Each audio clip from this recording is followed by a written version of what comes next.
बड़े घर में कुछ नहीं रखा।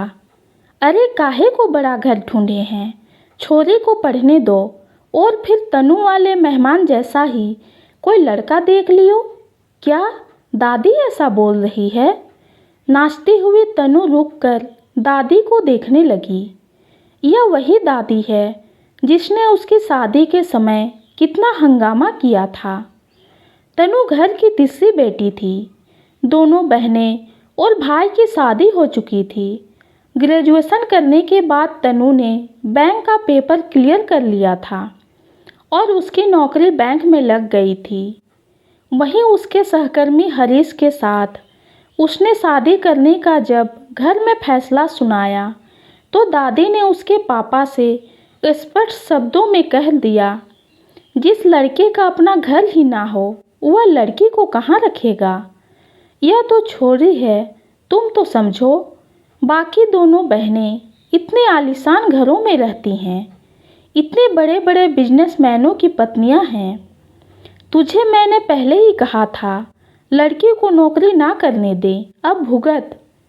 पापा दादी को सफाई देते हुए कह रहे थे। क्या करूं, सरकारी नौकरी थी तो मैं चुप रह गया, वरना। लेकिन अंततः उसकी जिद के आगे सबको झुकना ही पड़ा, क्योंकि तनु ने कह दिया था वह हरीश से ही शादी करेंगी और हम दोनों मिलजुल कर एक दूसरे का अच्छे से ख्याल रख लेंगे। हरीश के माता पिता हरियाणा में रहते थे। उसका एक भाई दिल्ली में और हरीश हैदराबाद में रहता था। किराए के फ्लैट में वह क्या सामान रखते, इसलिए स्पष्ट रूप से हरीश ने कुछ भी दहेज के रूप में लेने से मना कर दिया था। शायद यही कारण था कि माँ को तनु के ऊपर बहुत दया आती थी और वह अक्सर उसे शाम को घर पर ही आने को कह देती थी। दोनों बहनों को तो घर आने के लिए भी 100 नियमों का पालन करना पड़ता था। पहले उनकी सासों से इजाज़त मांगो, फिर किसी को लेने भेजो। भारी भरकम गहनों में लदी हुई वह भी भाभी के साथ अपनी गृहस्थी के ही रोने रोती रहती थी। तनु आज भी पहले के जैसे ही जींस पहन के घर में सबके काम में हाथ बटाती रहती। हरीश ने भी सबका मन मोह लिया था। ससुराल में भी जमाइयों के जैसे ना बैठकर वह रसोई में भाभी और माँ के साथ काम करता रहता। जब से तनु ने एक छोटी कार खरीदी थी तब से तो घर में सबके मज़े ही आ गए थे।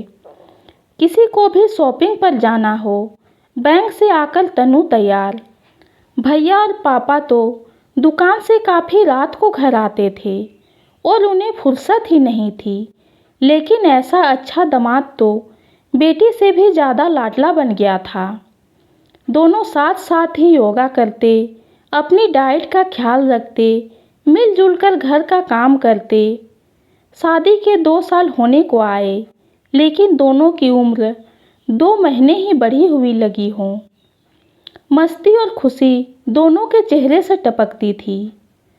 अब जब चाची जी के बेटे की शादी हो रही थी तो लगभग सारी शॉपिंग तनु ने ही करवाई थी। शादी पर दोनों बहनों के सास ससुर आए थे। उनकी आव भगत में उसकी दोनों बहनें और पूरा घर ऐसे लगा था मानो घर में कोई इंस्पेक्टर पूछताछ करने आ गया हो। दोनों बहनें लगभग हाथ जोड़े हर वक्त ही अपने सास ससुर की आव भगत के लिए खड़ी हुई थी कि इसी बीच तनु के सास ससुर भी हरियाणा से आए। हरीश स्टेशन से सीधा उन्हें घर ले आया था। तनु से गले मिलकर वह दोनों इतने खुश हुए कि सब देखते ही रह गए। शादी के माहौल में तनु और हरीश मस्त नाच ही रहे थे कि तनु के कान में आवाज़ आई।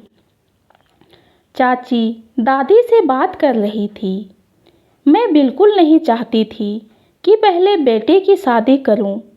रीमा भी बीए कर गई, पहले लड़की की शादी कर देते। तभी दादी बोली, अरे बहू पगला गई है क्या? छोरी को और पढ़ने दे, नौकरी कर लेगी तो फिर ब्याह भी हो ही जाएगा। बड़े घर में कुछ नहीं रखा। मुझे तो तनु वाला मेहमान ही अच्छा लगता है। दादी में आया बदलाव देख तनु मुस्कुरा दी। ये कहानी आपको कैसी लगी कमेंट में ज़रूर बताइए। कहानी पसंद आई है तो चैनल को लाइक और सब्सक्राइब कीजिए।